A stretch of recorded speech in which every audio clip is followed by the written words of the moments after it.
Hey, what's up guys? Welcome to Geeking Properly, the channel where I point out some elements that will enhance your gaming experience. Today we're finally gonna touch the subject of Super Smash Bros. Ultimate, which is one of my favorite games. So, in this game I'm in Shulk and Pikachu. Now I know what you're thinking, but believe it or not, I'm not that much of a tier slot. Not entirely at least. My archetype is closer to a character bias kind of guy, which is the kind of player that picks characters because he likes the games where the characters are from, which is something you shouldn't be doing if you want to win tournaments. But I just happened to got lucky with Shulk this time. I love Xenoblade Chronicles. It's one of my favorite games, and Pikachu on the other hand, he's just sexy. I love how he wins like every matchup. I really like how he can punish everything out of shield. I love his damage output. He's just a really good character.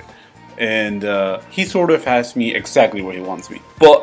But you can ask anybody who knows me, I called I was gonna main Pikachu before the game even came out, because he just looks so busted and different from what I was used to playing. So I'm sure that helps my case a little. Anyway, if you search Carva Grease on YouTube, you will find videos of me, mostly getting my ass kicked. I'm currently ranked 10th in my country, and internationally, I'm sure I have a long way to go. And although I think I have potential, I know I'm nothing special really. However, I don't want this video to be about me. The actual point of this video is to put in the spotlight two specific players that I think have the potential to become like top 25 in the world, if only they could get the necessary practice and matchup experience they need. Which, as I'm sure you've heard, is not as common in other countries as it is in the US, especially in South America, right?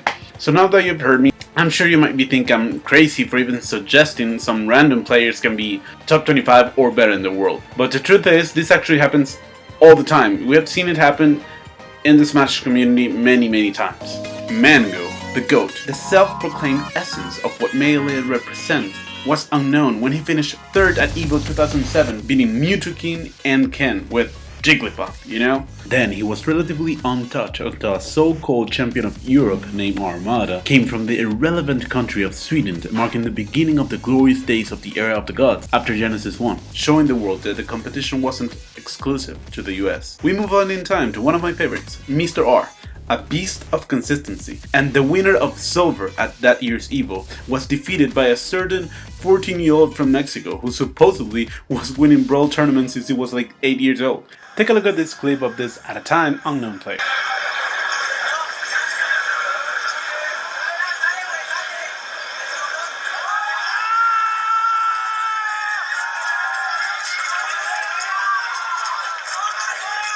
Look at that face. He's calm and collected.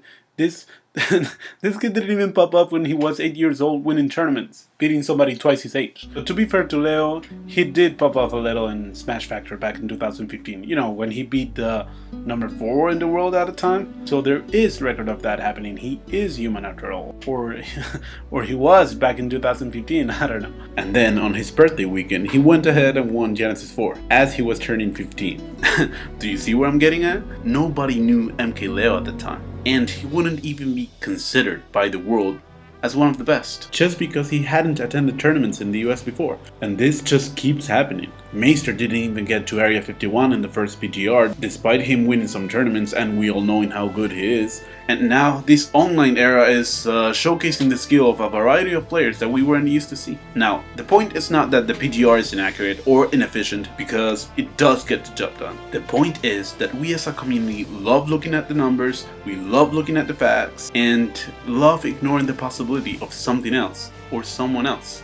And just because something isn't happening right now, we love to overlook the fact that it has happened so many times before, and it just might happen again.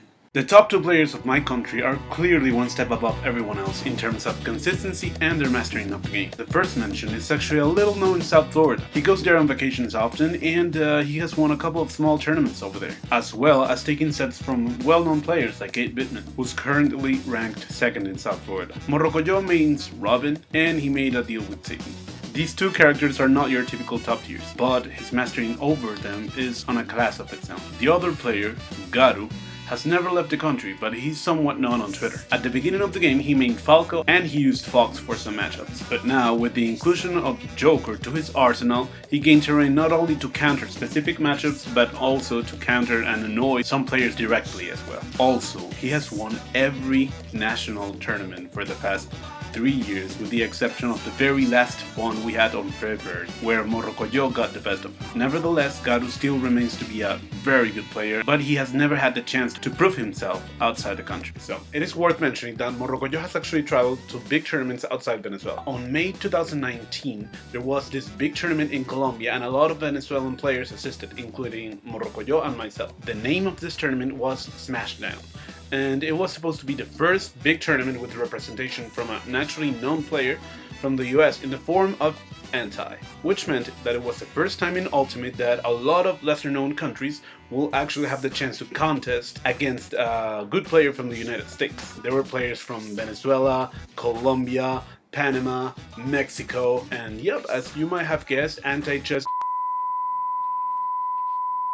all of us, right? So I recognize I might be delusional for even making this video and believing so much in these two players, but I honestly think we have something going on here, and the game has evolved a lot since last year. MorrocoYo doesn't only main Bowser anymore, and Garu just seems like he was born to play Ultimate, but he hasn't had a chance to prove himself, and I just wanted to be the first one to say it, because I think, hopefully in the near future, these two players will go to a big tournament, make a splash, so we'll see what time brings. In the meantime, just keep your eyes open. So if you enjoyed this content, or at least like what I have to say, how I say it, please consider subscribing or liking the video.